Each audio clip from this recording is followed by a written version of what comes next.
Bonjour à tous, bienvenue sur Sensation. Aujourd'hui, je reçois Pierrick Letouzé. Bonjour. Bonjour. Alors, vous avez 22 ans et êtes skipper professionnel, originaire de Cherbourg. Vous avez grandi sur l'eau, si on peut le dire. À partir de quel âge est-ce que vous avez commencé la voile? En fait, comme vous l'avez dit, en fait, tout jeune, hein, parce que c'était le métier à mon père déjà, même s'il faisait pas des courses, et c'était son métier d'être sur un bateau. Donc forcément, très jeune, même je pense que j'ai fait du bateau avant de savoir marcher. Donc ça aide forcément, et donc j'ai été baigné dans le milieu comme ça, et ça m'a plu, et j'ai continué. Vous avez commencé à peu près à quel âge sur un bateau? Un an, 2 ans? En famille, ouais, c'est ça, à 1 an, 2 ans, et après très vite, j'ai eu envie de faire de la compétition. Et je pense à l'âge de 12 ans, j'ai fait de la compétition. Donc cette passion, vous nous l'avez dit, elle vous vient de votre père, c'est ça? C'est ça. Il faisait déjà de la voile? Ouais, il était skipper, en fait, il emmenait des clients faire des tours de bateau, en gros. Et donc très vite, j'étais sur un bateau et ça m'a vite passionné, ce monde-là, et les gens qui gravitent autour. Et donc je me suis lancé en plein dedans. Alors à 14 ans, vous avez eu enfin votre propre bateau. Qu'est-ce qu'on ressent à ce moment-là? C'est un moment particulier? Bah oui, c'est sûr, d'avoir son premier bateau à 14 ans, en fait, c'était un projet que des jeunes de moins de 15 ans. Donc une bande de copains, en fait. On a racheté un bateau à l'état d'épave, on l'a remis un peu au goût du jour. Et c'était pour faire la gâte locale à Cherbourg. Donc forcément, quand tu as 14 ans, pour toi, c'est un truc de malade et tu t'y mets à fond et au final, ça a bien marché. Est-ce que ça coûte cher un bateau? Après, tout dépend du bateau, forcément. Quand on regarde les bateaux de dernière génération, forcément, oui, ça coûte cher, mais on peut commencer très bien avec un bateau qui coûte pas forcément cher, ou louer un bateau, ou s'inscrire en école de voile, qui ça revient beaucoup moins cher. Alors ensuite, après le bateau, les premières courses, avec le Yacht Club de Cherbourg, votre club de voile, on s'entraîne combien de fois par semaine quand on est un jeune dans un club de voile? Tout dépend aussi de la saison et des projets. Généralement, à l'époque où on navigue le plus, c'est forcément du printemps à l'été, avec les beaux jours. Quand les conditions sont les meilleures? C'est ça. Ou alors l'hiver, il faut partir à l'étranger, comme on le fait depuis 2 ans, là. Sauf cette année, avec la Covid. Mais sinon, l'hiver, c'est pas pour ça qu'on fait rien l'hiver. Après, il y a forcément de la prépa physique, mentale et tout ça. Donc il y a de la prépa sur terre? Oui. En fait, sur une course, maintenant encore plus au large, c'est, je pense, 70% de la préparation à terre pour les 30% restants sur l'eau.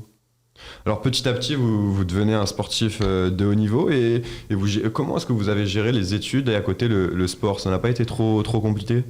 Forcément, ça prend du temps. Jusqu'au lycée, après, on peut avoir des horaires aménagés. Et après, moi, je suis en cours en ligne, donc il faut que, donc c'est beaucoup plus simple parce que même en déplacement, on peut continuer à travailler. Donc pour vous, le distanciel, ça a été une bonne chose? Ouais. Mais vous avez choisi quelle filière pour les études? Management du sport. Comme ça, donc vous restez comme ça voilà, dans le monde du sport. En 2018, vous devenez vice-champion du monde universitaire en voilier J80. Racontez-nous un peu cette course et la voile universitaire, ça ressemble à quoi? En fait, la voile universitaire, c'est quelque chose. En fait, chaque université de France, presque, qui sont au bord de l'eau, a sa section voile, en fait. Et tous les ans, il y a un championnat de France universitaire. Et donc, le champion de France peut prétendre à faire les championnats du monde universitaire comme on l'a fait.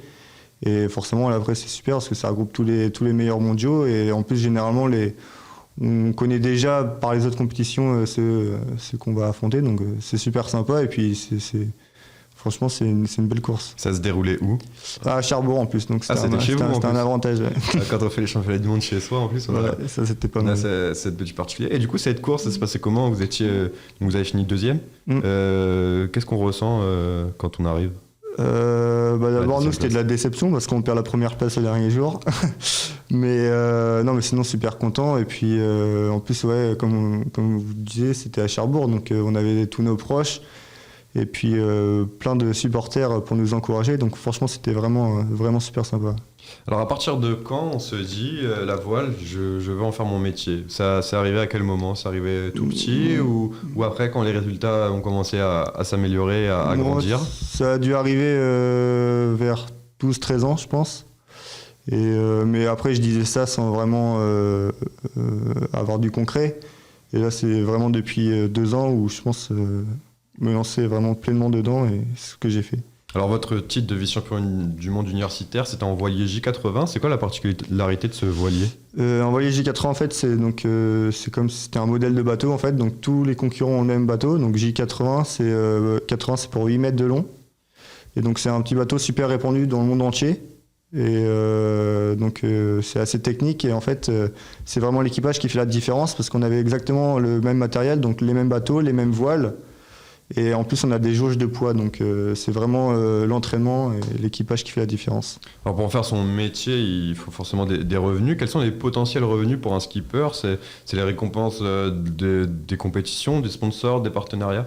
Alors la voile vit beaucoup avec donc les partenaires, donc des sponsors. Donc après, c'est pour ça que le métier de skipper au large, surtout je parle, c'est beaucoup un travail entre guillemets de chef d'entreprise, parce que c'est démarcher des partenaires en avant-saison.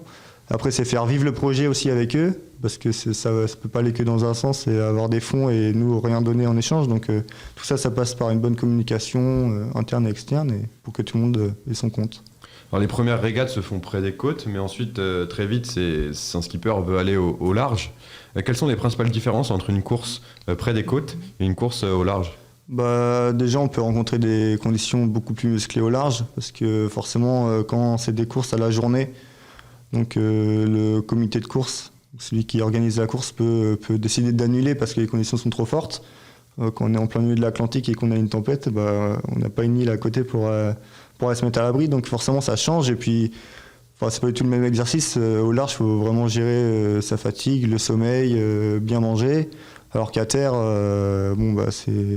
c'est plus simple, quoi. On dort à la maison le soir. En 2019, vous avez fini 17e de la Transat Jacques Vabre, une course entre Le Havre et Salvador de Bahia, au Brésil. Vous étiez en binôme pour cette course avec Simon Kervarek. Quel souvenir est-ce que vous gardez de cette course? C'est forcément une course exceptionnelle, parce que déjà d'être au départ de la Transat, c'était déjà une victoire.